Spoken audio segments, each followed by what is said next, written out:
All right, everyone. Good evening, good morning, good afternoon, wherever people are. We're going to have a discussion today about the three stooges of Zionism: Trump, Biden, and Booby effing Kennedy. I've talked about this, but we're going to be interviewed by Kevin Patton to go a little more deeper into this and what we're doing with our campaign. And that's what we're going to be talking about today.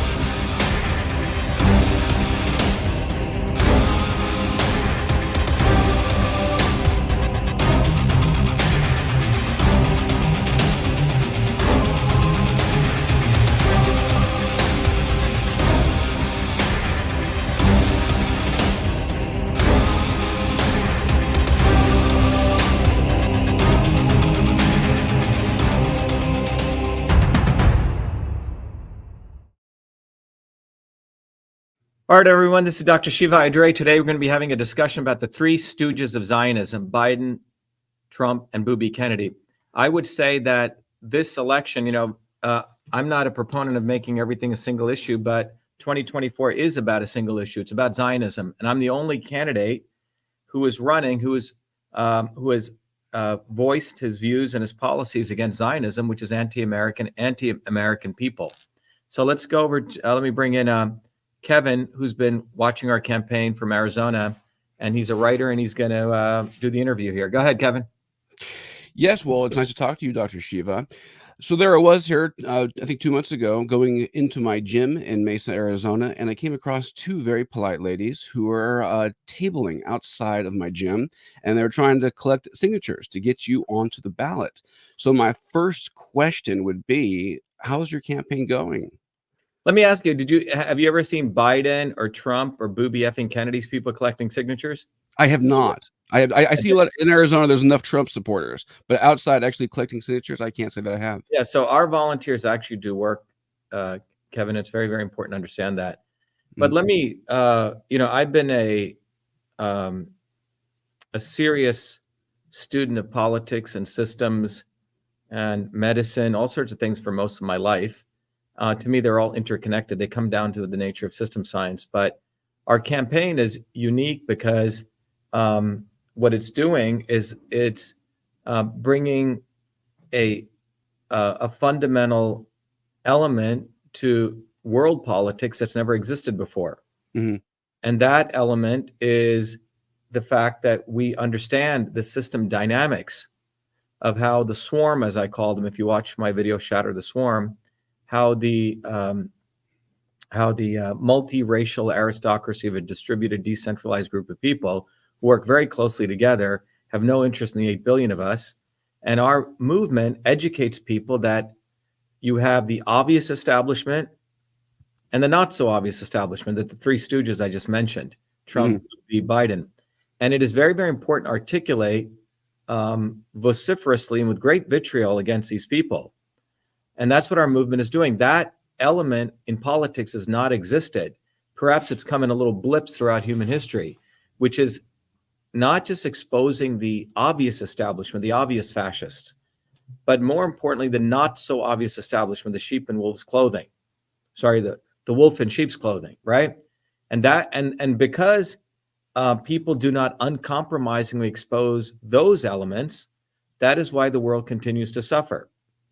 Let me repeat that again. The not so obvious establishment, the wolves in sheep's clothing, are the real enemy of people because they are created by the obvious establishment to manipulate people back into the swarm. And in this election here, we have many of those people because I'm running and the Movement for Truth, Freedom, Health exists. They know we figured them out. But most importantly, Kevin, my run for president gives people a very, very clear choice. And that choice is between one of us versus one of them. Mm-hmm. Anti-Zionist versus a Zionist. All three of these guys are Zionist hoodlums. And Zionism is racism in the service of imperialism. It does not serve America. In fact, it's funny. I saw John Bolton do a tweet. He goes, America must serve its allies, right? Israel is our ally. We must defend it at no cost. Well, when they use the word America, they're talking about the U.S. imperialist regime. Mm-hmm. They're not talking about the American working people. And Zionism doesn't care about the American working people. Trump is pro-Zionist, he's anti-American. Booby Kennedy is pro-Zionist, he's anti-American. You know, and same with Biden, and same with Tulsi Gabbard, and same with all these freaking anti-American people, individuals. And that's why they continue to survive, because they do not serve the working people of this country. I'm the only one who comes from working class people. None of these guys ever worked a day in their lives. Go look at their lives. Ask yourself what Booby Kennedy has ever done for work. He's never worked a day in his life. He would say that he was an environmental lawyer who had a lot of time on the ground representing people. Yeah. Oh, is that true? I can say a lot of things. I can say, oh, I'm a, you know, blah, blah, blah, blah, blah. I'm an astronaut. Well, you have to actually go look at what he did.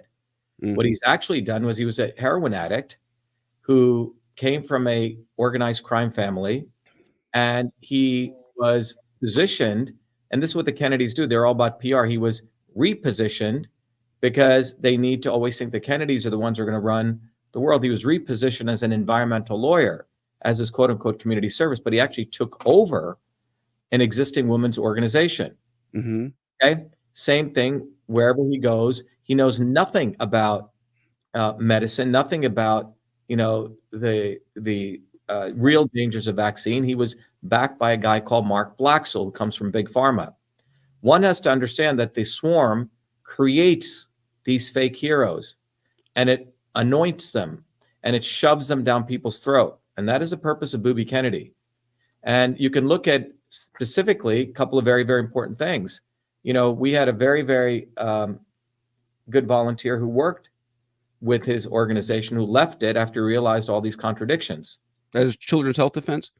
Yeah. And one of the offshoots called Autism, it's the organization about autism. Okay. And what's important to understand is that, you know, there's a video you can find on rfkexposed.com where he says, I believe in full vaccination of all Americans. Mm-hmm. And then he proceeds. This is the forked tongue model. This is what the Bush or Reagan will say, I'm going to just blow you up. We don't care. Okay. The liberal imperialists are a lot more clever. They make you feel good as you're being screwed. Okay. So they speak with forked tongue. I believe in full vaccination of all Americans. Okay. And then he proceeds in that video to lambaste the CDC as a corrupt organization. Then he says he's going to get them to create quote unquote safe vaccines. You follow? So speaking with forked tongue.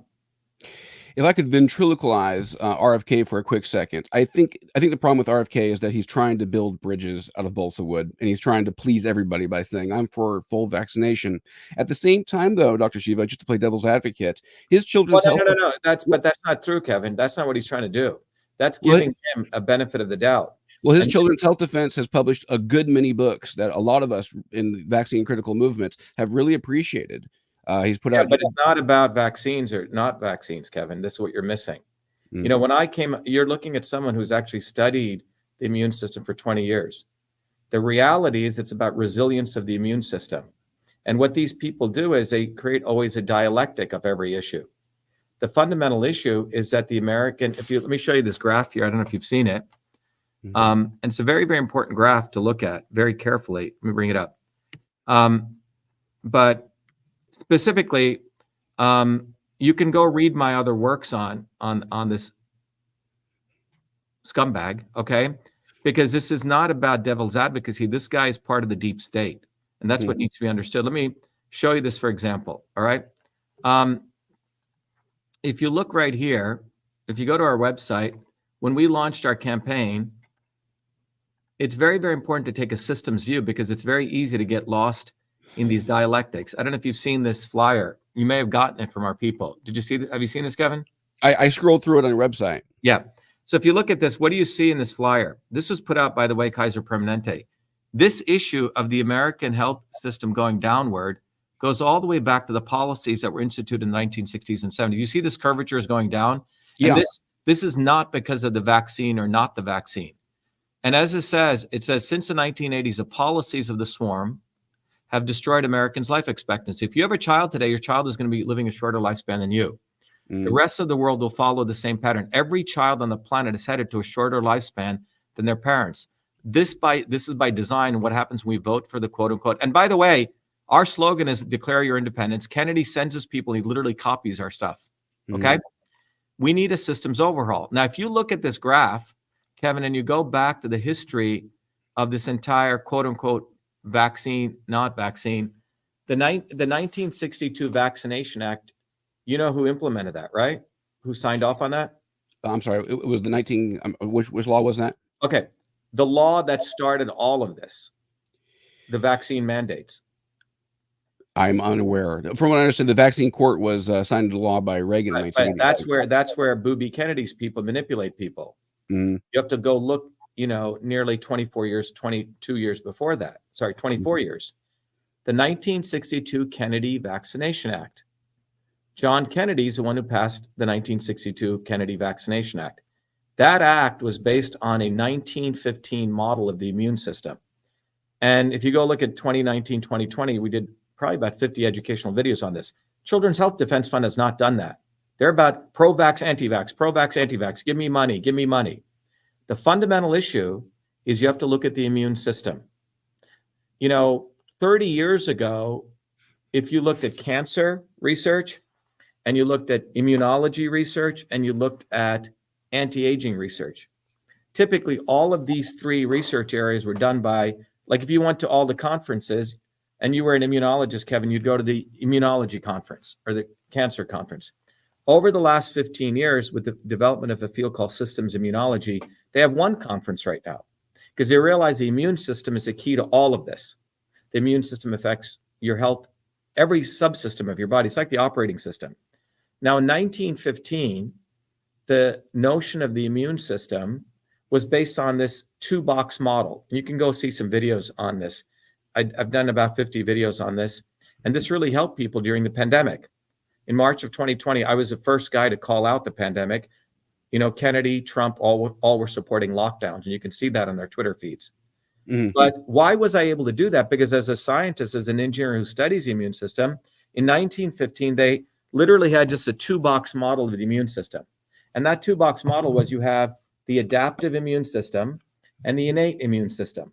And this two-box model comes from 1915, Kevin, which says that if I sneeze on you, Kevin, your initial immune system or part of your immune system is called your innate immune system.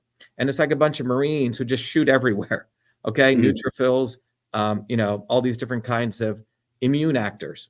And after that fails, if it fails, right, and doesn't take out the virus or the antigen, whatever you want to call it, then your adaptive immune system kicks in, and that creates what we call a antibody, okay? And that creates memory. But this two-model system was all that had existed since 1915. So 1962, when they passed the 1962 Vaccination Act, Kennedy signed it into law, which created all these corrupt government entities, which created a opportunity for pharma to make just money doing vaccines all day, all right? That was signed by John Kennedy. And what that did was that law was just based on a 1915 model of the immune system. The reality is, my work that I presented at the National Science Foundation, given major lectures, it was a body of my PhD work, is that the immune system just doesn't have these two systems. It's got the interferon system, which is a very powerful middle system. It's got the microbiome in your gut, the virome. It's got the gut-brain axis. So all of these subsystems, Kevin, are extremely important to the whole nature of the immune system. So by 1962 to 1986, 24 years, people were getting injured. There was vaccine injuries. And it was Ted Kennedy, another Kennedy, who killed a woman here in Massachusetts, who got away with it. The Kennedys seemed to be able to do any crime and be able to get away with it. So no one should be giving them a pass. No one gave you a pass. No one gave me a pass in life. But we keep to think the Kennedys are some martyrs. We should give them passes. Well, anyway, his father got him off that. And it was Ted Kennedy who was a co-sponsor on the Senate side of the vaccine injury program. Sounds very cool, right? Vaccine injury program. What was it actually? It indemnified all the big pharma guys. Yeah. And that was done by a second Kennedy. So then Booby Kennedy shows up on the scene, and Children's Health Defense Fund, okay, which is absolutely fine bombing the shit out of Palestinians. which is absolutely fine, destroying children over there. And these contradictions are right in our face. And what does Booby do? Booby was backed by a guy called Mark Blaxell, and you can go study him. Okay, and they initially infiltrated a previous organization, and they said, "Oh, Mercury and the autism thing." If you go look at that, okay, Mercury and autism, and that was sort of their dramatic foray into this. But it all became about vax and anti-vax, vax and anti-vax. And then, so when Booby gets into the scene, that video that was shared with me, which is fascinating. You have to go to an archive on Wayback Machine to even find that video, the original video. Mm-hmm. I believe in full vaccination of all Americans. I am pro-vaccine. I am absolutely pro-vaccine. Okay. Mm-hmm. Now, the problem is people give a lot of sympathy to the Kennedys, and that's the brainwashing that's occurred in this country. Joe Kennedy was a master at public relations. Mm-hmm. And that's what the Kennedys spend all their money on. So the fundamental issue in health is when you look at that graph, and this is taking a systems approach to this, what you see in this graph is, Kevin, it's not any one thing that's resulted in this, okay? It's been a system of policies, okay, over the last, how many ever years, okay? 60 years, 70 years, right? One of the policies that I talk about is the NIH and the NSF after the Mansfield Amendment came together under the executive branch. Science research used to be where if you were a good scientist, Kevin, in the 40s, you just got money and you could do great research, basic research. After 1970, after the passage of the Mansfield Amendment, science research has become very corrupt. Mm-hmm. It's all about who gets the money. All the academic institutions are corrupt. That's one example. The second thing is a massive income inequality that's taken place in this country. Since 1970 till today, there's no mass movements anymore. And this is something very fundamental. Trump, Booby, Biden, they don't want us to build mass movements bottoms up. They don't want a guy like me who comes from below building a mass movement. They want to make it from above. And this is a fundamental difference. The Kennedys are going to save us, Camelot, right? Or Trump, he speaks for the white working class. Or they have an array of these, quote, fake heroes that they create. And the fundamental reason is they do not want us to build a bottoms-up movement. So since 1900 to 1970, you'll find that the American working class in this country used to do massive, massive demonstrations. Nearly 250 million people participated in about 11,000 strikes. Mm-hmm. And after those trade unions were taken over top down by the Democrats, and then their legs were cut off by the Republicans, calling them all, quote unquote, Russian communists, between 1970 till today, and the Iran report came out beautifully showing all the math on this, nearly $47 trillion in wages of the first and second income quartile has gone upward. So we today, between 1970 till today, there's not any more mass movements, Kevin. There's only been 2 million people in about 900 strikes. So the academic world created an entire ethos that we should no longer have bottoms-up movements. They created the Kennedys and the Bernie Sanders, another fool, okay? They created the Trump. And this dynamic is what needs to be understood. Otherwise, people are going to think you don't have to do anything, you know? You don't have to get on the ground and do anything. Well, I would dare say there would be at least a couple people who would say, I was part of the Occupy movement. I was part of the Ron Paul movement. I was a libertarian, and that was very much grassroots. That's kind of how I got my foray into politics, was being part of the Occupy movement, being a Ron Paul libertarian, part of the Occupy movement back in 2011. Those are all very different trends, by the way. You know, they're not grassroots movements. No, what I'm saying is they're very different trends. So let's look at that. You know, I've been part of these bottoms-up movements on the ground since I was 17 years old. So if you look at Ron Paul, let's take Occupy, very different and libertarian. Okay, they're three very different flavors. They coincided though perfectly though. But the Occupy movement, I saw what they did. You know, they were run by liberal imperialists, a lot of them. Okay, now Ron Paul, if you have to take each one of those, and we can do a political analysis on each one.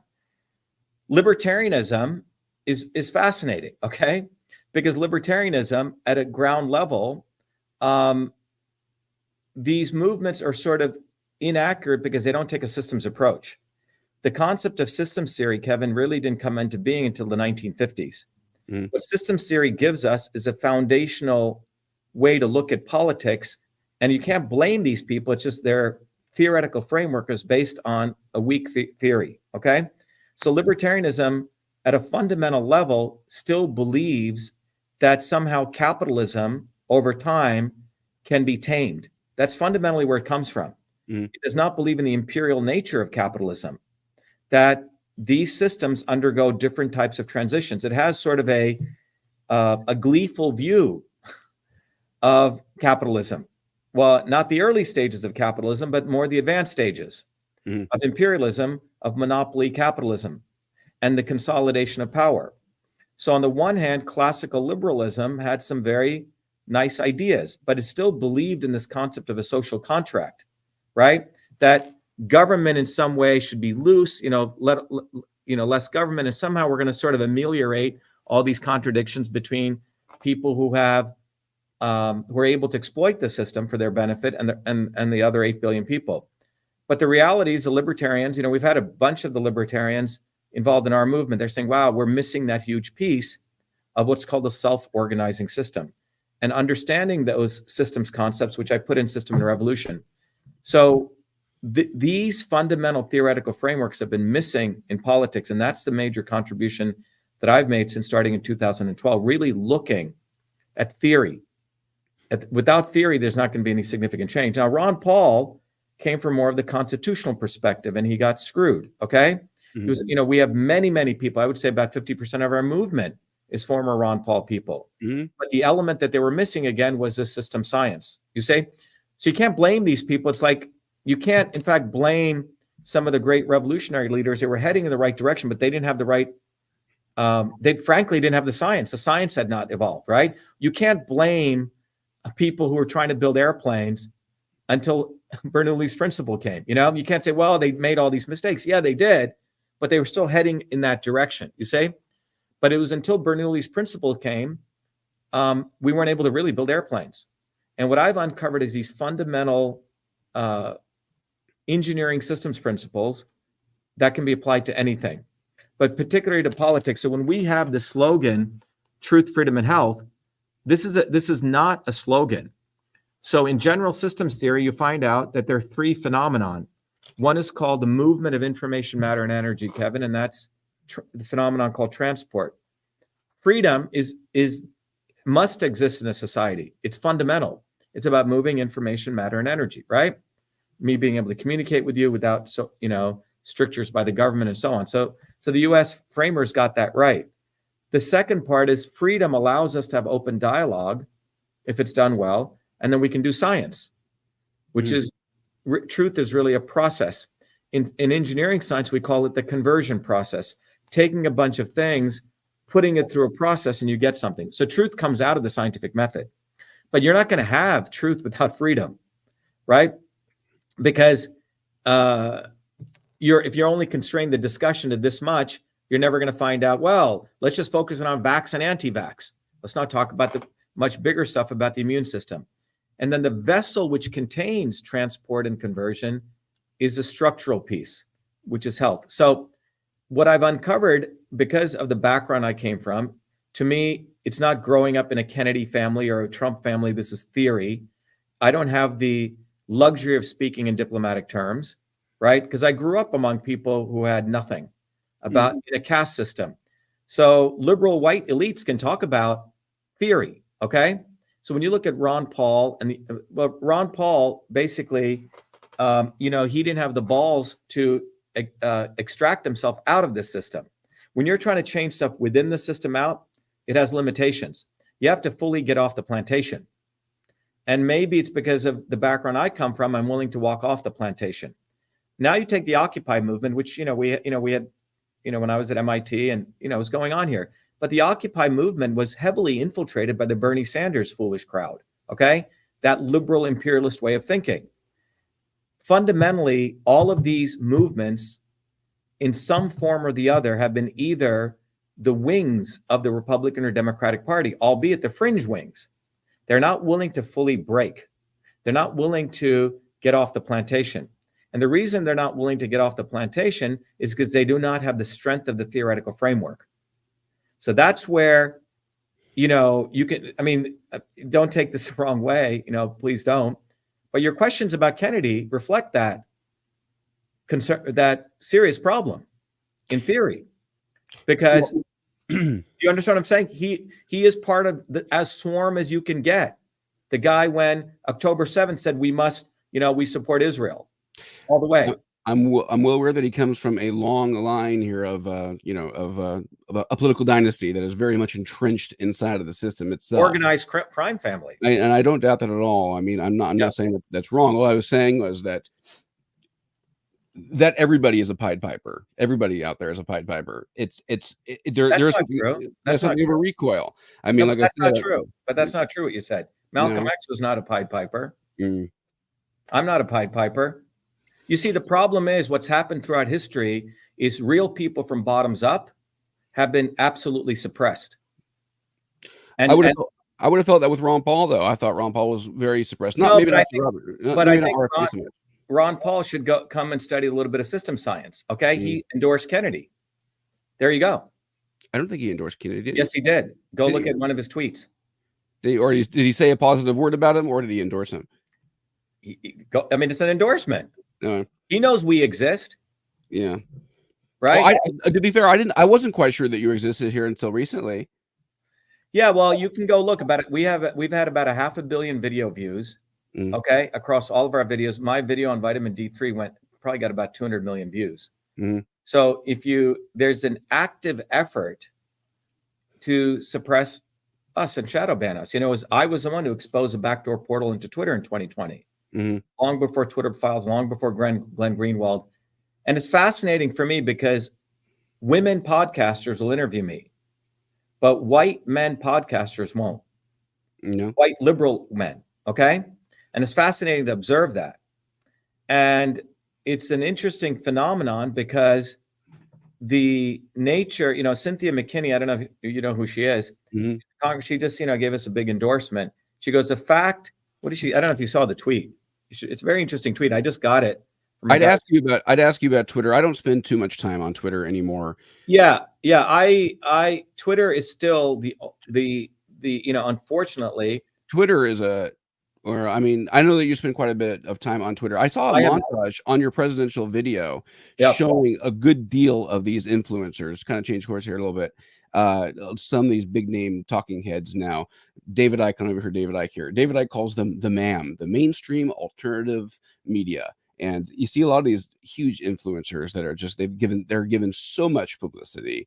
And you know what I mean? If I was gonna take a Pied Piper approach, I would certainly be looking at these new talking heads. And they have so much say in our politics nowadays. And it's just like, well, who is propping these guys up? Everybody from the left and the right. I mean, from Ben Shapiro to Vaush to people, even I think, who is the biggest Pied Piper, the biggest fraud and grifter to come along in a long time, that being Andrew Tate, is a complete scumbag. I don't know if you're a complete disgusting human being. He is completely, but yet 9 million followers on Twitter. But Kevin, what we need to, once you understand system science, and I really encourage you to come to our open house, because it's some people, it took me years to uncover this knowledge. But one of the things, let me just put this up here. We do it every 11 a.m. and 8 p.m.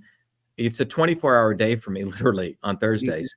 It's, but what you find is, once you understand this dynamic, if you saw the swarm video, you saw the shadow of the swarm, right? Yes, I did. Yeah. So what's happened is, after 1950, there was, I don't know if you fully understand, in academic, liberal imperialist academic, and particularly the liberal academics, including the Noam Chomskys, including all these people who've written books called Manufacturing Consent. You have to really step back and say, how does a guy, and I know Noam very well, okay? How does a guy, what? He's in Arizona now. Yeah, I know that. Yeah. How does a guy like him become an institute professor at MIT? There's only 4 of them. Now, the reality is, a very close friend of ours who's in our movement, she said something fascinating. She was at State University. She was visiting her friend at State University of New York. This is like in the late 60s, okay? And he said the faculty were all rounded up to go to a special lecture. And they went to that special lecture. It was none other than Chomsky speaking. Mm. And the statement that was given was, remember, as you know, academics in the humanities departments are very, very valuable to the establishment because they manipulate people's opinions about history, everything, right? Mm. A decision was made at that time that to destroy in young people's minds the concept of building bottoms-up workers' movements. Okay? Bottoms-up workers' movements. It was fine, rich white kids protesting every 4 years on some issue on college campuses. All right? That's fine. You protest and you go back to work on Wall Street. But the notion of building a workers' movement, working people, the American working class coming together, bottoms up, and seizing the means of production was, oh my God, you can't do that. So no one wants to go over there. That's getting fully off the plantation. So a decision was made that people who would get tenure in universities would be those people who teach a fake version of workers' movements. Anyway, at this meeting, Chomsky said, we have to equate Stalin with Hitler. Okay? Which means the Bolshevik Revolution must be equated with Nazism. The Bolshevik Revolution was far different than Nazism. The rising of the Russian working people were the ones who stopped Nazism. And someone in the audience said to him, well, how are we going to say that Stalin killed, 20 million people? He goes, we're just going to say it. No one questions it. But the liberal elites, the real liberal elites, I'm not talking about the clans people, right? I'm not talking about the obvious racists, okay, imperialists. The liberal elites who serve the swarm decided they must make sure no bottoms-up movements ever in this country, because they didn't want to see the repetition of 1920, 1930s, 1800s. It was the American working class that really created immense wealth for this country. So they don't want to see that anymore. So they have deliberately pushed people to ensure that guys like me are made invisible. But the problem they had is in 2020, we got our stuff out to about 500 million people. I was the first one in March of 2020 to call out the pandemic. We started the Fire Fauci campaign. We gave protocols. It's all up online. And then I was the first one thrown off Twitter for exposing the fact that in my important election, we found the fact that the government has a backdoor portal into Twitter. That was in my lawsuit. And so the problem is a guy like me is not in any of these camps, not in the Ron Paul camp or the Republican camp, not in all these camps, absolutely independent. And we've now created a movement that's absolutely independent. So it's hard for people to appreciate how well these people are organized to make sure that bottoms-up movements do not come ever in this country. Because they saw what happened in the late 1800s. As you know, 4 American workers were hanged in the United States in the Haymarket riots.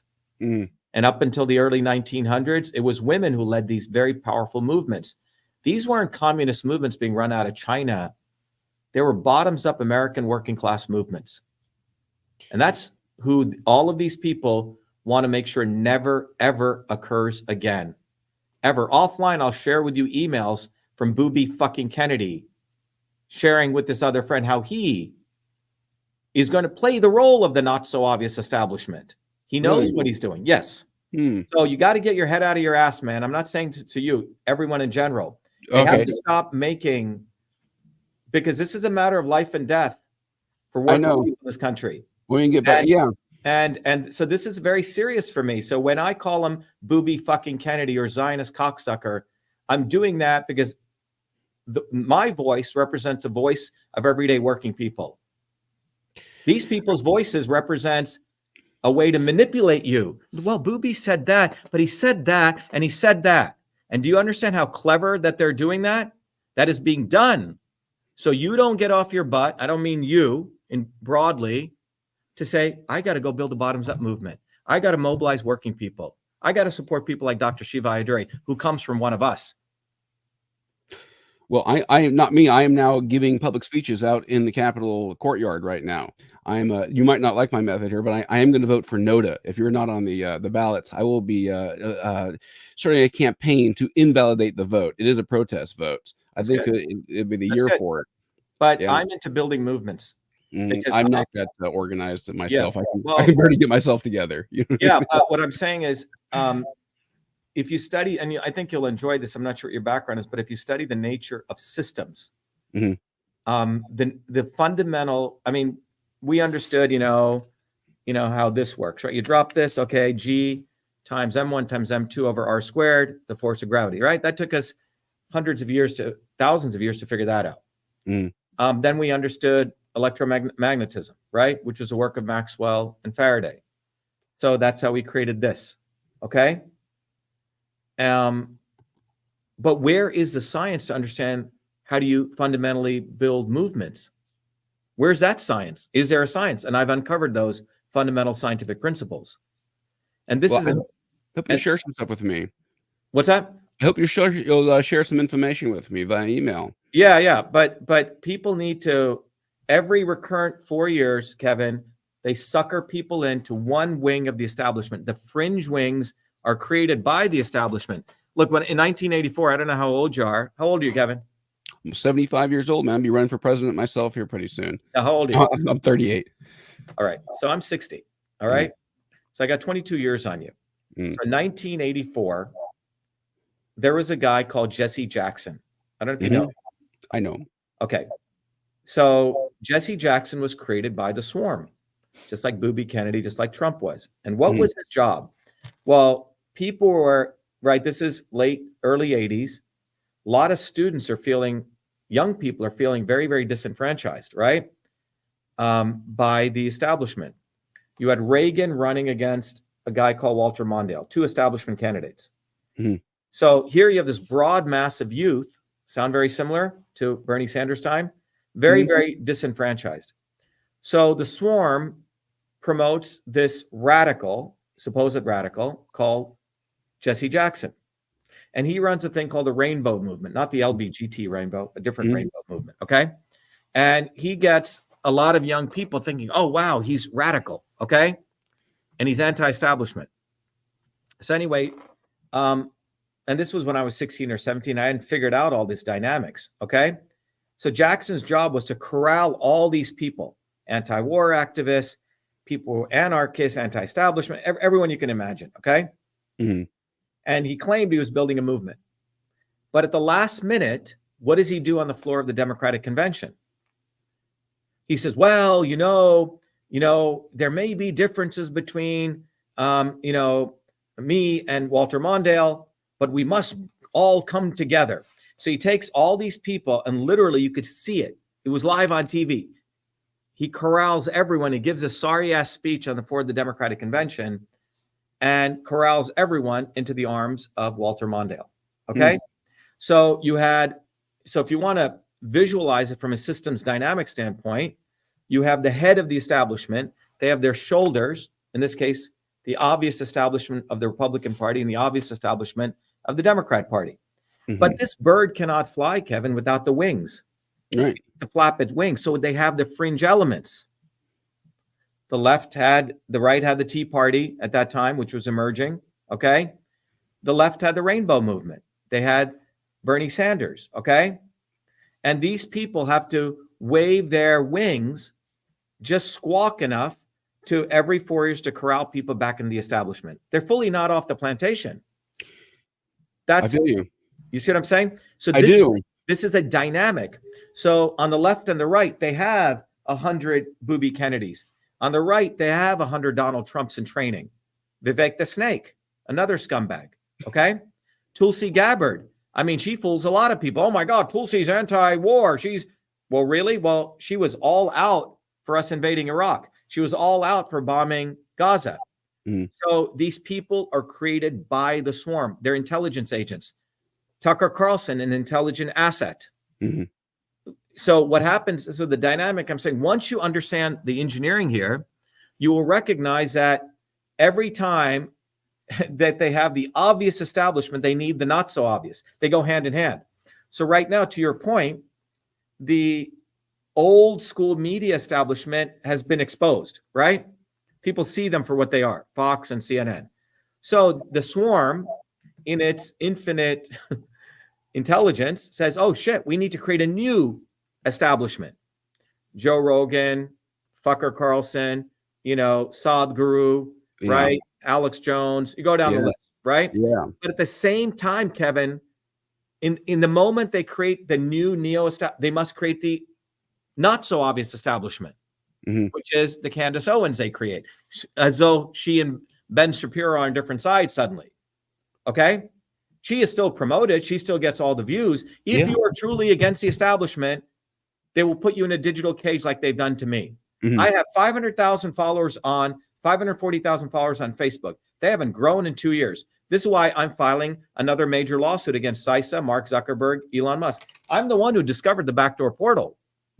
But they put Kennedy in front of the congressional committee when he sent his people to file the amicus briefs in our lawsuit. They cannot have one of us absolutely with all the credentials I have. Why? I created the first email system. I have 4 degrees from MIT. I've won every fucking award. What the fuck has Kennedy done? The fucking guy plagiarized his senior thesis at Harvard.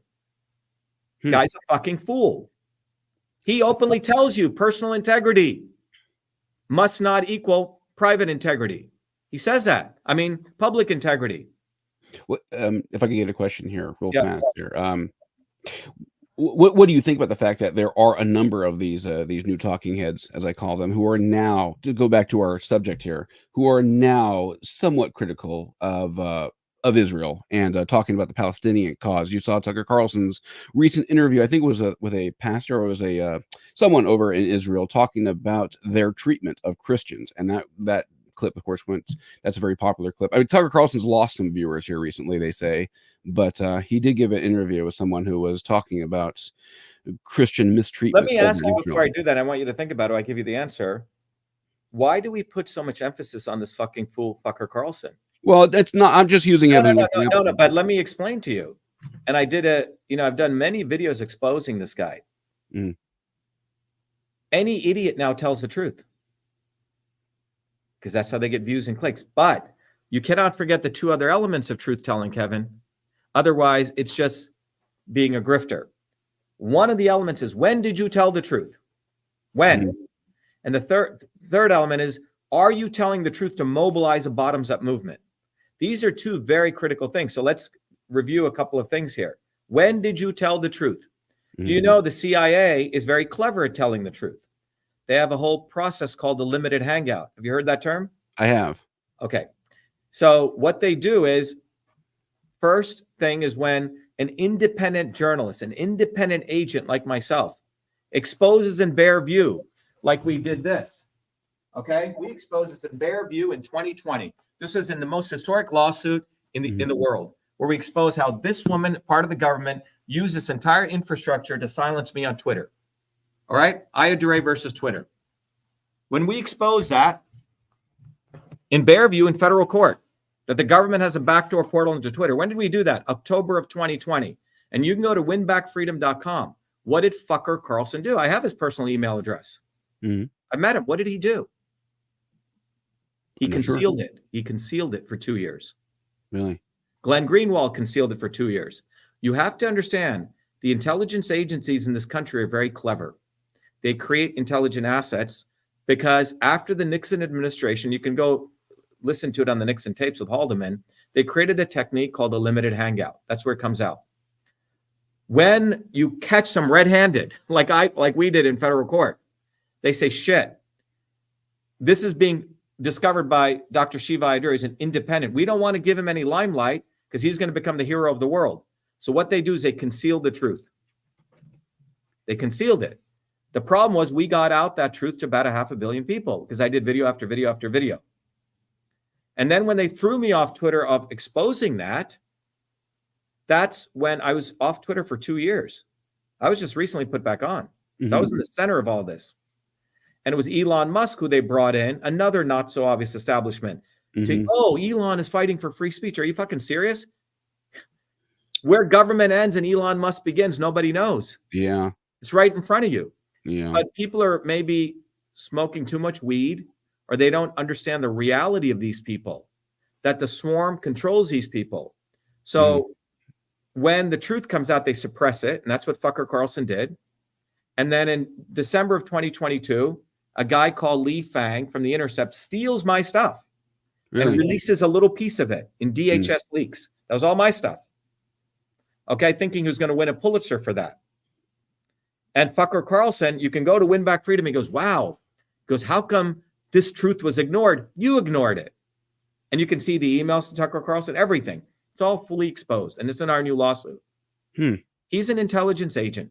Yeah. His father was an intelligence agent, a serious member of the CIA. And the story goes, oh, Tucker wanted to be in the CIA, but he couldn't get in. No, he was repositioned as an asset in Fox News. Number one, he didn't tell the truth at the right time. He waited 2 years, acts like he's Mickey the Dunce. And so dumb people give him credit. Oh, wow, Tucker told the truth. I'm sorry. Christian Zionism has been well talked about for 40 years. The video that I did about 6 months ago talks about how Christians and Zionism, how can you put this together? The video I did on Zionist cocksucker got about 100 million views. And now it's fashionable to talk against Zionism. Okay? But why are they doing it? And this is where people need to get their heads screwed on straight and get smart. We can't be dumb. Oh, Tucker's talking about Zionism. No, Tucker's talking about Christianity's obvious contradiction with Zionism, because a broad mass of working people in this country know that. And they saw the video that I put out. And they're fine with me calling people Zionist cocksuckers, which has been on the mind of many Americans. I just articulated it with my audience that I had. So now they watch which way the wind blows, CIA technique.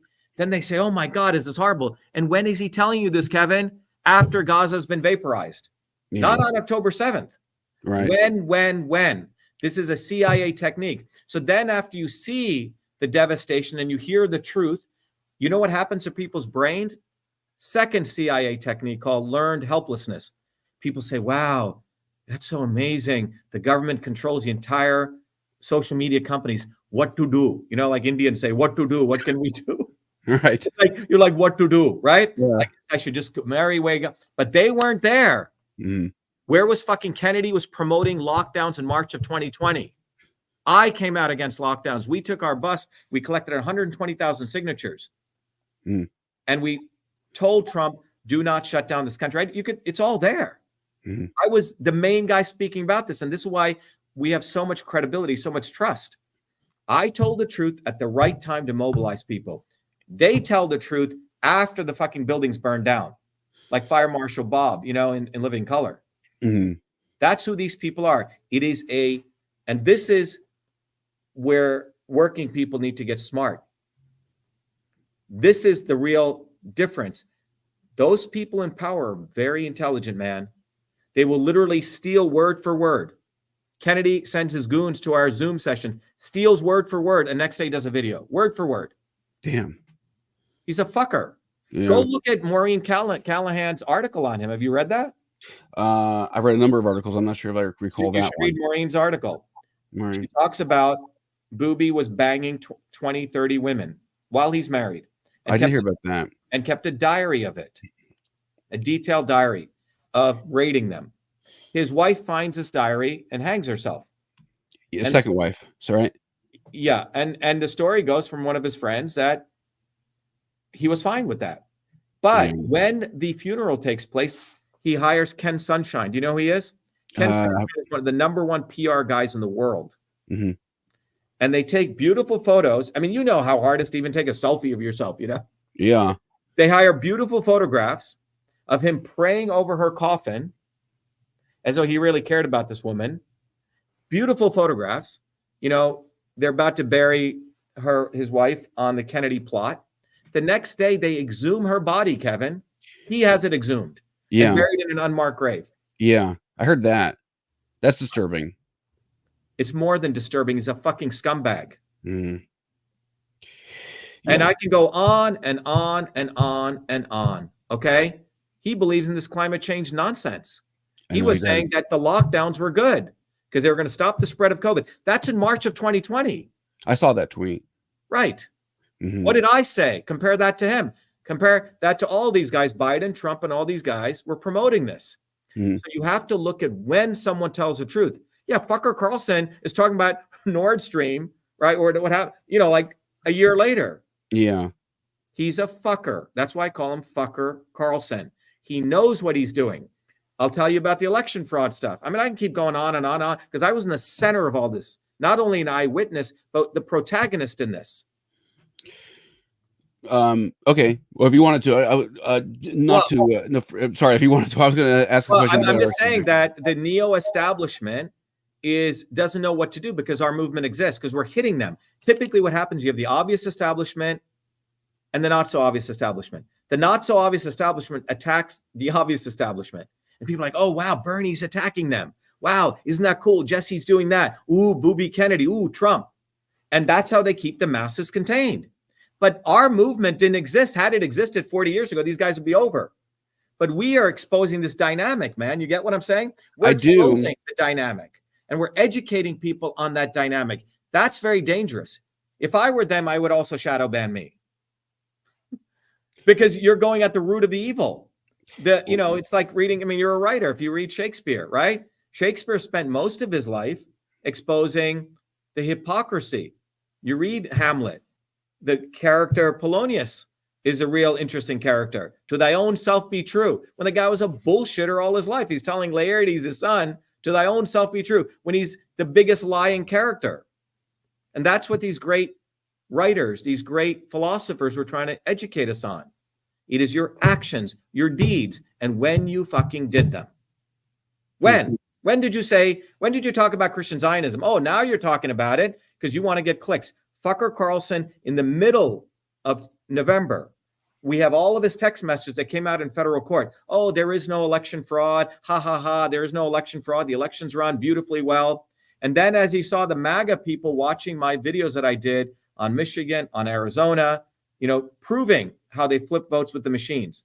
As those videos were explosively out there, then he takes a position. Ooh, yeah, there's election fraud. The reason he was fired from Fox News was because they could prove malice. Malice is when you say something against you that I knowingly know is false, Kevin. You say, so in his text messages, he's writing messages, there is no fraud, and then outwardly he goes out and saying, oh, there's election fraud. But internally, he never believed it.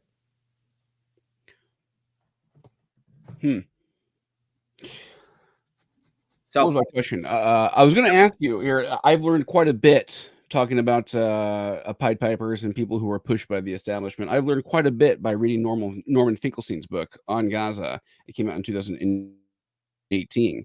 Norman Finkelstein has also made his rounds on the networks as well, talking to Piers Morgan quite a bit. I was thinking, what do you think about Norman Finkelstein's work on Gaza? Well, look, you don't need to go to Norman Finkelstein's work. You can just go back to many, many people, particularly workers, activists, have written stuff, starting in the early 70s. Okay. So we have to be very careful here, Kevin. Now it's in vogue to speak against Zionism. Okay. It's getting in vogue. Okay. So the problem is, do you want to build a movement? This is the litmus test to end Zionist occupation, not of Palestine, but of the United States. You see? So all these liberal elites, who, by the way, run white liberal elites, like when I was at MIT, when the anti-apartheid protests were going on, white liberal elites somehow jump into these movements. Ooh, let's not say those words. Let's do it like this. They always constrain these movements. But when you look at this phenomenon, they believe in ceasefire now. Have you heard that slogan? Yeah. It's a fucked up slogan. Why? Because Israel's been bombing Palestine for a very long time. Well, that slogan, you know how long that slogan has existed? A long time? Yeah, it's existed. When I came in 1981, I came to Boston. There was a guy called Mir Kahana, who's a rabid butcher of Palestinian people. He was invited to Brandeis University, which is a Zionist university. I led one of the biggest protests there. And these liberal Zionists would infiltrate our protests, right? So we had the real people wanted to truly liberate the Palestinian people, and these liberal Zionists, ooh, let's call ceasefire now. You see what I'm saying? They're the not so obvious establishment. So the entire anti, quote unquote, Israel movement has been controlled by the Israelis, by the Zionists who infiltrate them. They don't want to talk about ending the occupation of America. This is very different. It is America that has been occupied by Zionism, but they say ceasefire now. And they've been saying that, 1981 to what year are we now? 42 years. I've seen it with my eyes. And when they say ceasefire now, Kevin, it means Israel can go 2 steps forward and then 1 step back.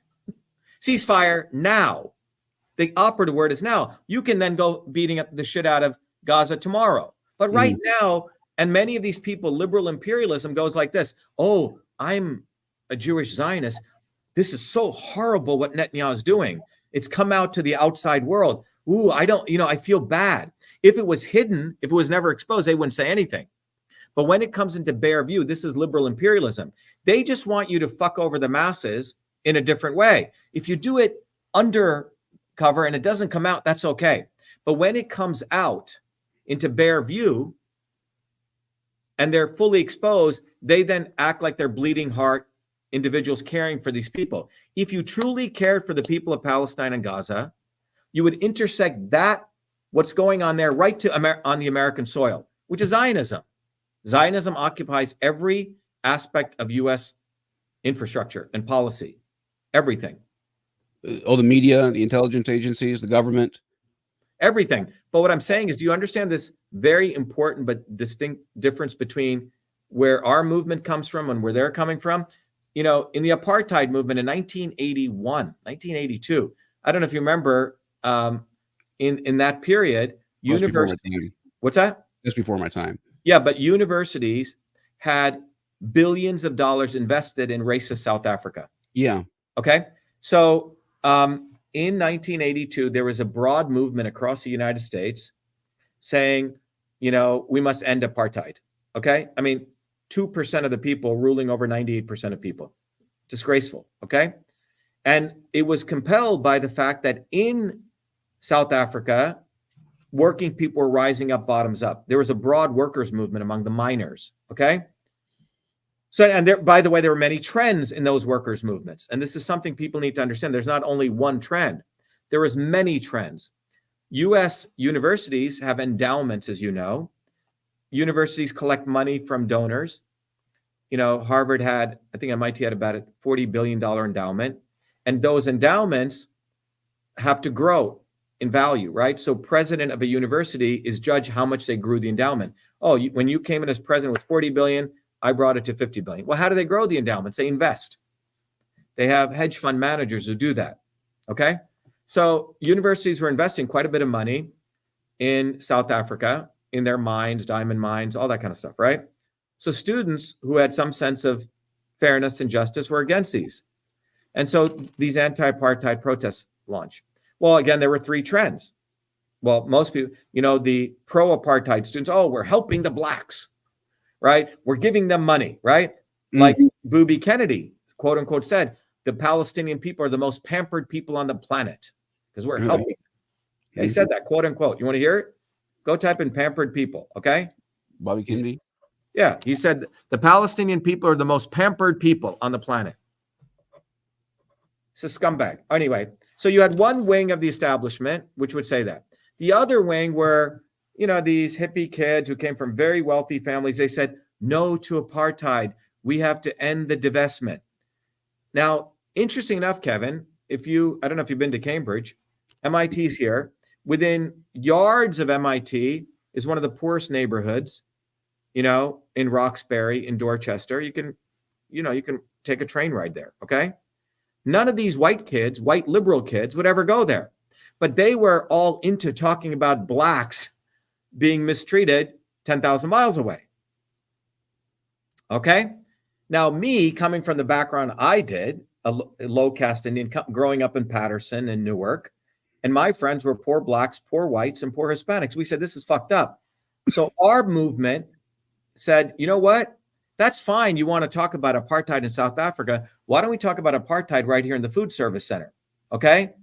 Where the black workers are paid about half the wages of the white workers. You see what I'm saying? and they don't even have any healthcare rights. So we intersected what was going on 10,000 miles away, right on campus, and we mobilized the workers. They came to our side, not to those liberal white kids. And there's a very interesting protest that I led from Boston University across the Mass Ave Bridge, about 5,000 of us, and we burned the South African flag on the steps of MIT. The cops didn't even bother us. And then we marched to the president's office, and within several months later, MIT pulled out. Had we left it to these liberal fucking goons who were just namby-pamby talking shit, no to apartheid, like this bullshit, nothing would have occurred. The Ceasefire Now movement has been owned by those people. That's why our position on this is end the occupation of America. You see the distinctive, because I'm coming from very different political theory, it leads to a very different slogan and a very different solution. I see what you're saying. I think if I could, I think some people's broad width, so to speak, is kind of narrow. They might see what's going on over in Palestine. They might see the carnage, destruction, the death, and not automatically make the connection that it has something to do with America. Same thing with the people over there in Cambridge, where if they had heard about the atrocities taking place over in South Africa, but not automatically make the connection that it has something to do with their neighbors, their coworkers. You see what I'm saying? That was the point with Norman Finkelstein. Norman Finkelstein has been talking about Palestine for 30 years, but he doesn't always talk about the Israel lobby or AIPAC. Neither does Noam Chomsky. Yeah, well, Noam Chomsky dismisses it almost entirely. It seems to have changed his tune a little bit, but I'm saying anyone who gets mainstream media attention, Kevin, and this is a central principle, is being put out there to make people feel as though there are heroes that the mainstream likes and wants. They do not want people to build a bottoms-up movement being led by us. Because the slogan that I've come up with, end the occupation of Zionism in America, is what needs to happen. Now that affects every American worker. It says, you know what? You get into the issues of Christianity, has nothing to do with Zionism. You can start talking about these fundamental issues. If there is a one issue thing, which I hate to do, unfortunately, if you want to be a slightly reductionist, Zionism is so pervasive. 95% of fucking Congress has to get funded by Zionists. Oh yeah. So it's right in front of us. So if we want to create a movement, we must talk about ending the occupation of America. You can bark all day being in America, waving flags, ceasefire now for some people. But what are you doing right here? You can affect policy here. You say? So it's a liberal imperialist thing, or it makes you feel good. And liberal elitists do stuff that makes them feel good, not to actually end up in a result that you can affect here. What do you think would happen if we did end the Zionist occupation in America? What would happen to the state of Israel itself? Would it kind of fade away? Do you think the Middle Eastern powers would? Have you been to Israel? No. Okay, well, if you go to Israel, there's a large section of the populace. You saw this. There was a massive protest just yesterday. I don't know if you saw. Hundreds of thousands of people just yesterday. Yeah. Okay. Right before October 7th, close to 700,000 people were protesting against Netanyahu. So we have to understand that Zionism is anti-Semitic. Zionism thrives on anti-Semitism. It's cultural nationalism. It's not progressive nationalism, it's cultural nationalism. It's a political ideology. It needs anti-Semitism for it to survive, just like cultural black nationalism needs the KKK. Okay? Marcus Garvey was very close with the KKK. Right. He said, you want to get us out, we want to go back, right? So cultural nationalism always leads to this dead end, okay? From a political philosophy. So Zionism was very close friends with Nazism. And you can just do the work on it. It's enough scholars have written about this, okay? But the broad mass of Jewish people even in Germany at the time of Hitler were building workers' movements against Hitler. And Hitler, the first people he knocked off weren't just any random Jews. He went after those workers' activists. That's what, and the Zionists collaborated with Hitler to knock off those Jews. The Zionists collaborated with Nazis to kill Jews in the Warsaw Ghetto. I mean, and this is all. I mean, I've been probably the first one to really talk about this and intersect it with this fundamental issue that the right solution, which many Jews support, it's not just a small fringe minority, is a secular Palestine, a secular country, not a theocracy, where Jews and Arabs live together. Okay? Right now, it is not a secular state. It is a theocracy. Did Israel not start off as something of a secular state and then kind of evolve into a more religiously radical state? What they did, Kevin, is no different than, India has a caste system, which you can go investigate. We come from one of the lower castes. The fact that I'm even here talking to you is 1 in a trillion, as I've shared before. But the caste system was conflated with Hinduism. Brahmanism, like a small set of, they have the concept of the chosen people in Brahmanism, but Brahmanism is antithetical to Hinduism, but it melds itself in because religion is so powerful, right? There's such emotional things. So Zionism was a political ideology, and then it got meshed into Judaism, you say? So if you're attacking Zionism, they equated it to attacking Judaism. You're anti-Semitic, quote unquote anti-Semitic, right? When the word is just so fucked up, okay? Yeah. Arabs are Semites too, all right? Right. Right. But the point is that these political ideologies and how you manipulate people, Christian Zionism, that's like saying Christian Nazism. You see how these terms have become melded. A guy called Martin Heckler is the one who created this eschatological view of Christianity. Like, boom, suddenly Armageddon's going to come. The Jewish people are going to return. This was not the fundamental basis of Christianity. It suddenly becomes the centerpiece of Christianity. And all these evangelical Christians all over the southern part of the United States report to Israel. And they basically have bamboozled 70 million Americans to believe this. And this is why the Trumps and all these people are necessary for Israel, for Zionism. But the reality is, British and U.S. imperialism don't give a damn about, frankly, the Jewish people or the Arab people. They need that strip of land there because it helps imperial forces. The British imperialism and U.S. imperialism control that entire region. Just go look at it on the map. It's a little piece of real estate, right? But it is strategic. It is like literally having an aircraft carrier in the Mediterranean, right? That's what that region represents. And now we know it has 2 trillion cubic feet of natural gas. Okay? So we have to understand that imperialism uses its tools as it needs to maximize power, profit, control. Now, in the 1930s and 40s, they saw this fringe group called Zionism, headed by this guy, Theodore Herzl, who was an atheist, by the way, right? And they saw, wow, this is pretty cool. We could use this to divide and rule this area. British policy has always been divide and rule. They went to India. Muslims and Hindus were always living reasonably well together, and Christians. They came in. Yeah. Pakistanis and Indians. Well, I grew up in, go look at the history of India, right? Moguls have been there. India is probably one of the biggest melting pots. Was there not a good deal of war, though, between Pakistanis and Indians? When did that happen, Kevin? Go look at history. 1947. Who created the partition? Who divided India up like that? The British. Wherever the British go, they draw random lines. And then they have one tribe fighting against another tribe. And then while they're doing that, they manipulate and take all their resources. I mean, you go look at Africa, they went and randomly just drew lines everywhere. And people are like, wait a minute, that's a random line you drew. That's my property. And then they have these tribal chiefs fighting each other. And while they're doing that, then British say, oh, we'll help you. Give us some of your diamonds. You see what I'm saying? Back and forth. This has been the process. It's the same strategy they're trying to make happen in the Middle East then.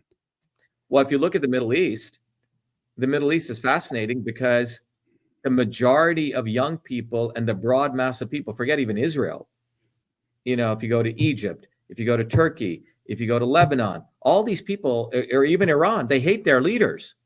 They don't like these imams. They didn't like, the Shah. They don't like Erdogan. I mean, if you go to, when I was in Egypt, 30-40% unemployment rates among the youth.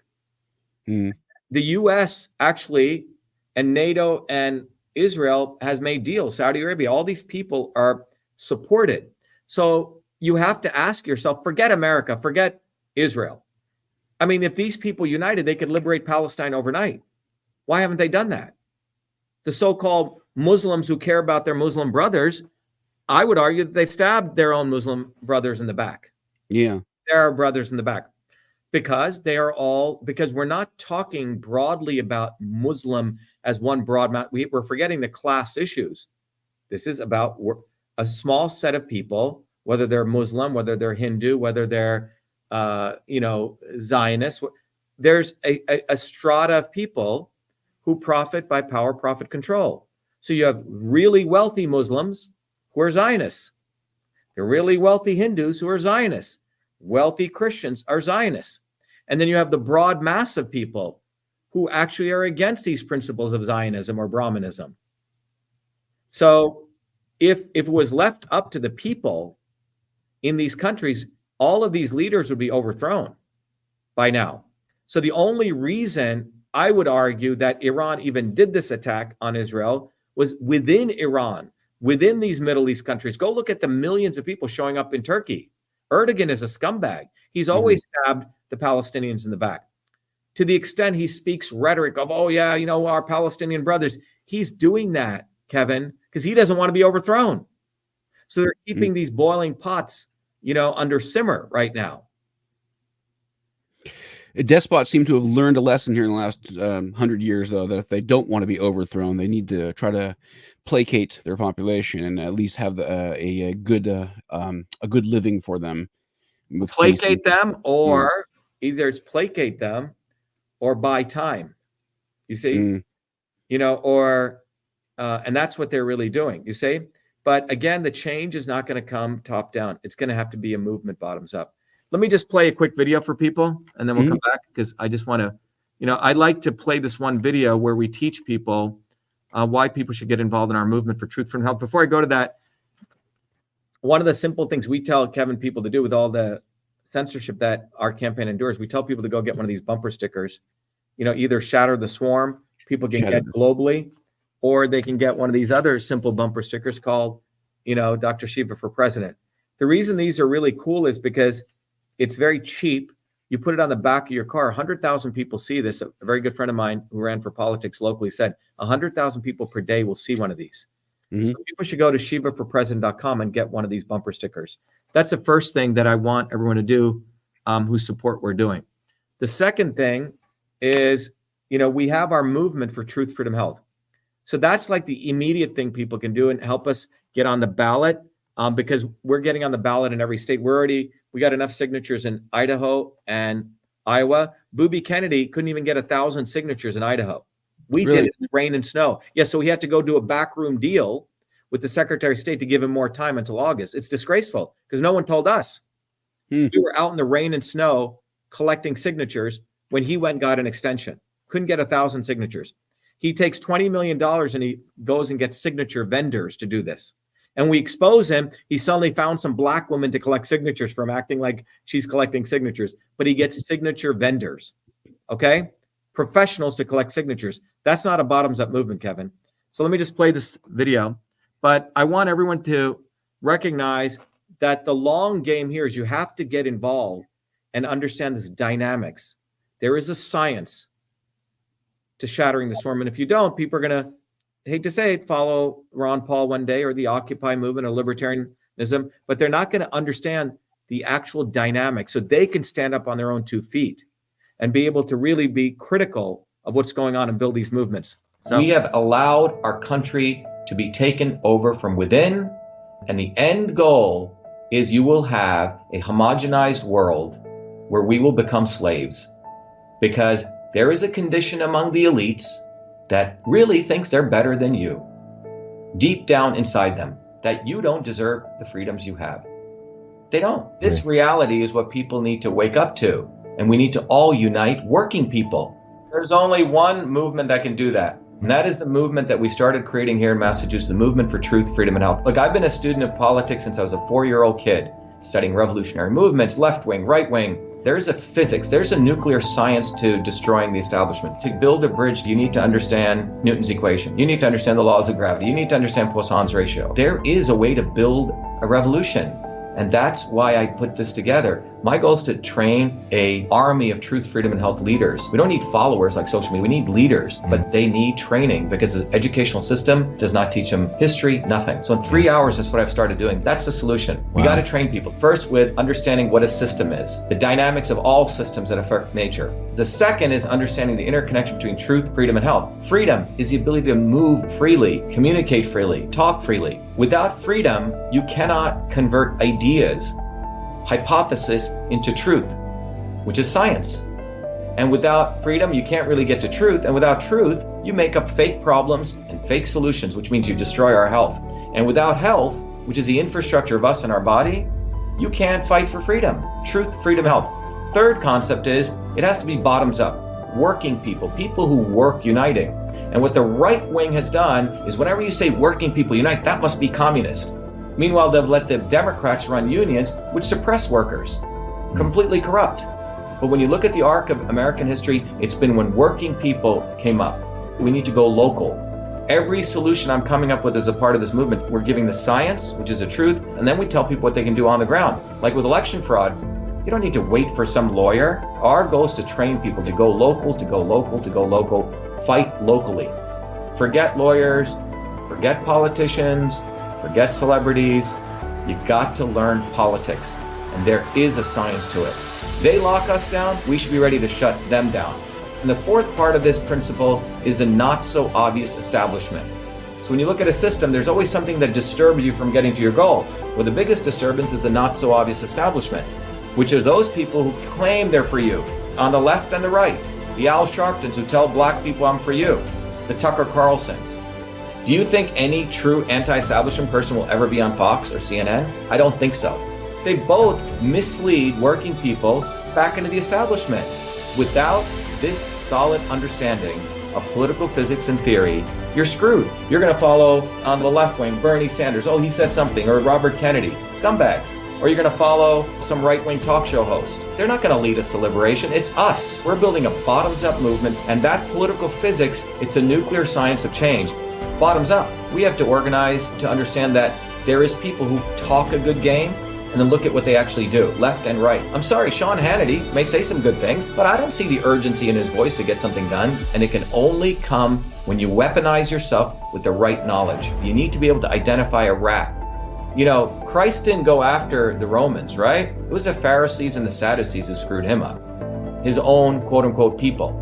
And that's where we're at. So these four concepts I've built into a curriculum where people can go to truthfreedomhealth.com, and it's an educational program. We need to train people in political theory. You need to have physics, and I've created that curriculum. People need to get educated. We need to get educated fast. And within a half an hour, I can teach people. 2 years of MIT control systems, I teach people those concepts. Then I apply it, anyone can understand it. And then you say, oh, I got to build a bottoms-up movement. They have to get politically astute, and then they have to go locally and act, not sit there on social media. They have to act locally, defy locally, do civil obedience locally, but with knowledge on how to build a movement. Now, the Senate campaign's expanded to the Movement for Truth, Freedom, and Health, and they can find it on truthfreedomhealth.com, so people can sign in, they can get access to a bunch of videos. If they want to take a course and become a Truth, Freedom, Health leader, I offer a full scholarship there, but we want people to make a commitment that they'll study, that they'll get certified, that they'll go do activities on the ground. So go to truthfreedomhealth.com.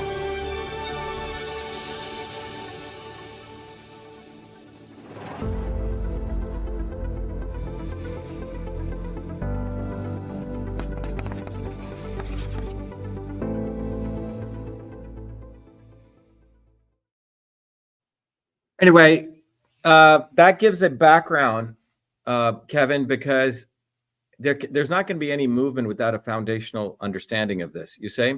Mm-hmm. And so throughout history, what's happened is it's typically been philosophers and lawyers who've attempted to, or economists, right? People from the social sciences who've attempted to give direction in the political realm. And, you know, whatever they've done, right? But it does not come from an engineering systems framework connected to actual laws. And that's what this is. You know, what I've uncovered is there's a fundamental set of principles that you can look at how everything the universe operates, and you can apply to your physical body, you can apply to anything, but also politics. So Truth, Freedom, Health is the reflection of the 3 of those 9 principles. So I like your message quite a lot, Dr. Shiva. I'm gonna, since I'm planning on spoiling the ballot over here in Arizona anyway, I'm gonna write you in, even if you're not in. I'm gonna scribble. Well, you should help us get on the ballot, man. We have one of my best friends. You should meet with him. He lives out there now. A lot of my best friends have moved out there. We have a woman called Marion Berry, who's out there. You know, getting on the ground. You know, it's like people want to, let's say, lose weight, or they want to feel healthy, or they do this, and they, you know, and they want to do it overnight. But getting on the ground is no different than getting into the gym, you know, getting into this practice of doing, it's like you're literally flexing your citizenship muscles. You know, so as a movement, we have to make this. So when I say, you know, go get a bumper sticker and put this on your thing, this is a tangible thing someone can do for like $3 or $4, right? Or wear a t-shirt or protest or something. Exactly. There's so much activity right now, Dr. Shiva, that has moved permanently into the digital realm right now. And I think that's not good. The future is offline, man. But that's why we made this simple. People can go get this flyer at shivaforpresident.com. They download it. And we've made it, you know, in the old days when I used to pass out thousands of flyers as an activist, we didn't have the concept of a QR code. So people here can read the problem, then they can see who caused the problem. Then we invite people to watch our videos. They can literally take their iPhones and scan this. And then we invite people to come to our open houses. So for example, each open house, we teach people how to strengthen their immune system, not vax, anti-vax. That just sends money over to Children's Health Defense Fund and fucking Booby. We teach people how you can solve the environmental issues, okay? By supporting on a budget, how to get healthy food. We teach people system science. We teach people how to innovate. We teach people actual things that they can learn here and now. So this is not theoretical. This is not some ball scratching event, you know? This is I prefer the ball scratching sometimes, depending. Or beard scratching with your pipe, you know? Right. Not the mental masturbation event. So, you know, I'm very serious about this, and we're not here to convince people. You know, in a group of around 1,000 people, 30% of people are never going to do anything. They want to wear masks. They want to get quadruple vaccinated. Fine, give them more stuff to do. 50% of people are caught in this realm of, ooh, Booby said some nice stuff. Ooh, Trump is a nice guy. They're fucking lost. But there are 20% of people we're finding, when they get our message, they're like, shit, I can't argue with anything Dr. Shiva is saying. And they have to go through this cognitive dissonance phase, right? Then they have to have the self-reflection and let go of their ego to overcome that and not excuse these obvious contradictions, like, you know, like I've shared with you. And then they come to a point where they say, shit, this is a hard part for people, because when you come to that realm, if you go to this website, I'll share with you on Truth, Freedom, Health, you know, we have a, you know, we say get educated and enslaved. People can get involved. We have gear people can wear and all this kind of stuff. And then we give stories of people who've gone through this, everyday people, okay? But over here, we talk about the problem is there's lots of information out there, right? But information is not leading people to a better life.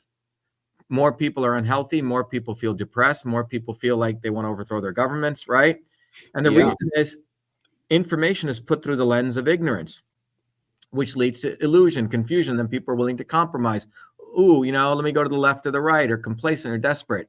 And our point is the only way, and these are the people who are the not so obvious establishment. They're the deliverers. They are the machinery of that ignorance. And it's hard for people to believe this, but I see it as clear as day. And once you see this, you realize that the only way out of this is for you to learn knowledge, which is different than, you know, ignorance, which is to be able to connect the dots. And this requires a science of systems. Then you get to wisdom, and then you get to clarity. And then you say, well, I'm going to organize, right? By myself, like, you know, what we just talked about here. But this requires people to let go of the old system. But it's taken me 50 years to create a platform, like I created email or these other technologies It's a system and a platform where you have to learn, you have to study. This stuff is not obvious, man. This stuff is not, the not so obvious establishment is not so obvious. Right. It's not at Right? all. You have to study it. It's counterintuitive. But it takes a lot of time, and not every working person has that kind of time. Right. So we've had to make it easy. So we have a learn, teach, and serve model. We have people who are, hair cutters who teach a PhD. What's going on? PhDs don't understand this. You say? So it's literally a new body of knowledge that I've uncovered, Kevin, that intersects these ancient systems of medicine and yoga with modern engineering system science. That missing link of knowledge helps us intersect and discover why we all need to be self-organizing systems. And to ever think that Booby fucking Kennedy, that all these people from above are ever going to do anything for us is pure laziness or pure ignorance. Well, guy, maybe Kennedy itself, but I still feel disheartened about your words about Ron Paul. Some of us. No, I like Ron Paul. What I'm saying is Ron Paul didn't have the right theory. Bernie Sanders endorsed Hillary Clinton. I know that. I predicted Mitt Romney was not endorsed by Ron Paul. I know, but Ron Paul needs to get his theory right. Perhaps he'll come and study. He's not a bad person, but he fucking endorsed Kennedy. His theory is off. Look, I don't know if you play baseball or golf or any of these sports. When you hit, when you broken down for any of that now. Well, I play baseball. Okay, I still, soccer, right, or stickball. If you throw something just 1 degree off, the ball's going to go over there. Okay, these fine theoretical differences are very, very important, Kevin. Otherwise, we're going to end up in the same fucking place. We think we're fighting for someone, and we end up in the same place. And engineers know this. Engineers, I have to build shit that works, man. I'm not. Scientists can bullshit. Philosophers can bullshit. We as engineers, I make this microphone, man. It better freaking work, right? You hit the sound, it better work, right? I make a mouse, an optical mouse, it better work. All right? I build a bridge, it better not fall down. Engineers have to walk the walk. Lawyers don't have to walk the walk. So what I'm trying to tell you is that when we want to build a movement, well, yeah, Ron Paul may be a nice guy, Trump, I've hung out with Trump. He may be a nice guy, but he's a fucker. It doesn't matter if they're nice people.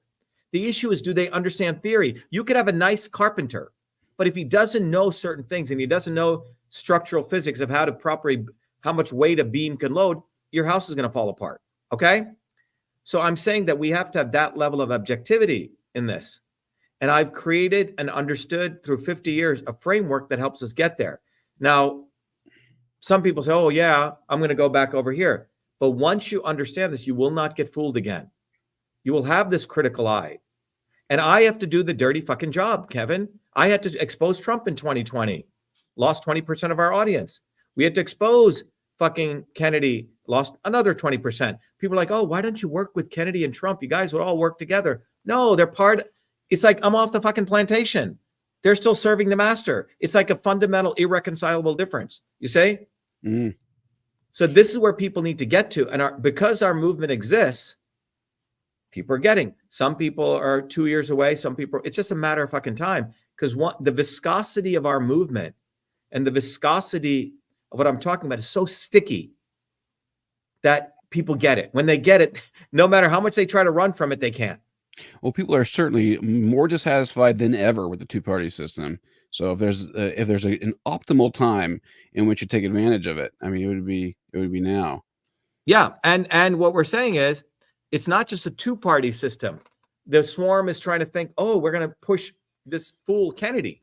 Well, reading just from the polls, I mean, the polls usually ask about the two-party system, and it's like 50%. Yeah, but the overall, the American people, because how much they're handcuffed to working and basically surviving.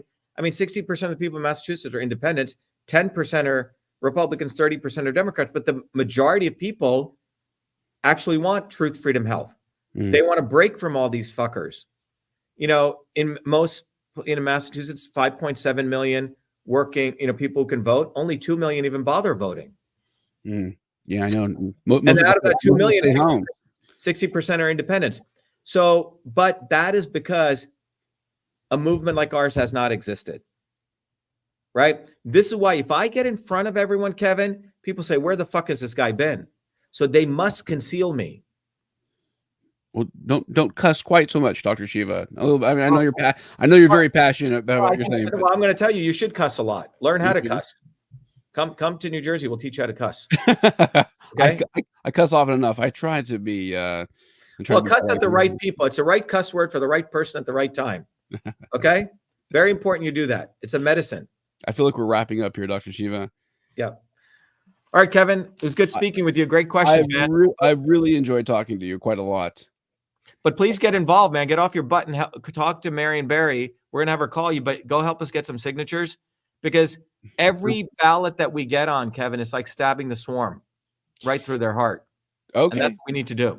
That sounds good. I'm still doing my NOTA speeches out here, though. We'll keep doing that, man. Yeah, I mean, just to wake people up. I mean, I don't expect to get NOTA into office or anything, but just to wake people up. And I do talk about Zionism inside there. Do talk about. Yeah, get one of these bumper stickers. If you know, this is just about. All right, I will. Or be enslaved. Be on left and right. I like that. Right in. Maybe your camp can send me one. Yeah, well, just talk to Marianne. I mean, we have a whole group there. Bruce Padmore, Marion Barry. Connect with them. Great. Okay. I appreciate it a lot, Dr. Shiva. All right, Kevin, man. Be well. Nice talking to you. Be well. Very nice speaking with you. Bye-bye. All right, everyone. That was Kevin. I enjoyed speaking with him. And I'm going to end by, again, repeating over and over and over again, go get a bumper sticker, shivaforpresident.com. This is how all of you can help. All right. Go to Shiva for President, volunteer, donate. If you donate, you get lots of books, you get training, you get access to the entire Truth, Freedom, and Health program if you're interested, so you can become a warrior scholar. Go donate, become part of this movement, but get off your butt. There's no one coming to save us. We have to do it. And we have to elect leaders like me, bottoms up. We're one of us, not look to them. Forget what they say. Look at their history of their lives, what they've done, and you find out they're all scumbags. Okay? So, and kindly use the right curse word at the right time to expose these fools. And let me finish by playing our video. Who would have ever thought I'd be running for president of the United States of America? I was born a low-caste untouchable in India's caste system, a system of aristocracy, oppression, and racism. My name is Dr. Shiva Ayyadurai. I'm an MIT PhD, a Fulbright scholar, a scientist, engineer, entrepreneur, and inventor. My family and I left India to come to America on my 7th birthday. I grew up in the working-class neighborhoods of New Jersey, playing baseball, mowing lawns, painting houses, and coding software. My friends and neighbors are blacks, Italians, Irish, people of all races. As a 14-year-old, I wrote 50,000 lines of software code to create the world's first email system, and was awarded the first U.S. copyright for email, recognizing me as its official inventor at a time when copyright was the only way to protect software inventions. I did that long before I ever came to MIT, revealing that big innovations can occur anytime, any place, by anybody. Growing up, I saw politicians dividing us by race and religion in both America and India, to have us fighting each other while they remained safe in their gated communities and in their playgrounds of Hollywood, Martha's Vineyard, and Silicon Valley. I'm a fighter. I fought racism and exposed their imperialist wars, fought for workers, and put my life on the line against global corruption. I never wanted to run for political office. All that changed when I saw working Americans as never before being duped by the establishment and the not-so-obvious establishment. Across left and right, we were being sold out and made to forget why we came to America and why America existed. Lawyers, academics, billionaires, celebrities, and politicians, elites, Clintons, Kennedys, Bidens, Obamas, Bushes, black and white have hijacked America. They printed trillions for their friends. They delivered crumbling infrastructure, corruption, and racism. They've transferred trillions to themselves, dividing black and white, fear-mongering, and fake science, lockdowns and censorship, dirty air, food, and water, pushing drugs upon us, making us sicker. We've been sold out. One set of rules for them and another for us. We deserve a warrior with a history of courage in putting everything on the line for you, who believes in you, not them, who has created a movement bottoms up for truth, freedom, health. I've exposed their lies at the right time, never waiting until it was popular. I've exposed their false gods who exist to lead you back to them. I've exposed their fake science of lockdowns and masking and provided you solutions to fight them and win and protect your immune system, saving millions. I exposed Fauci, galvanized the Fire Fauci campaign when others remained silent. When they stole our election, we sued the government and Twitter in our historic 2020 federal lawsuit, exposing in bare view the government and big tech censorship infrastructure, the unholy alliance between government and social media companies. Where was Elon and his grifters? They stood by the sidelines and did nothing. They did not use their megaphones to help us when it could have made a big difference. Now our movement grows for truth, freedom, health, independent of all of them. Every day, millions are learning the science of systems, the knowledge the elites do not want you to have, so you may learn how to think, stand up, and fight, independent of the establishment of left and right and their fake heroes. Now it's time for you to join the movement, to win back America, to win back truth, win back freedom, win back your health. That's why I'm running for President of the United States. This race is about you. This race is about truth, freedom, health versus power, profit, control. We've had enough. They think we'll fall in line and vote again for their lawyers, celebrities, billionaires, and chosen ones from above. We choose our heroes from below, from the rank and file, who do what is right at the right time, not when it's convenient and popular. They can never represent us. What America needs is a movement by the working people, for the working people, who are educated, organized, decentralized, and fight for independence from their systems of control. And that movement exists. It's ready for you. We don't need them. We need us to go bottoms up, neighbor to neighbor. My journey, your journey are all the same. It's our time. It's time we had one of us. It's time to win back truth, freedom, health, to win back America. Be part of this historic movement, all the way to our victory on November 5th, 2024. If you're an American citizen, pledge your vote now for Dr. Shiva Ayyadurai, the independent candidate for U.S. President. No matter where you live, you can be a part of this. Volunteer as little as 20 minutes a day. Don't delay. This is Dr. Shiva Ayyadurai, and I approve this message, paid for by Dr. Shiva for President.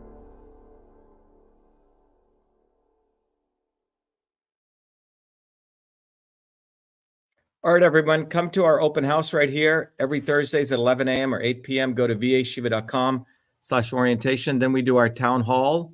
You can go to Shiva for President, volunteer and donate, but you're also welcome to come to our town hall that we do at 8 p.m. every Thursdays.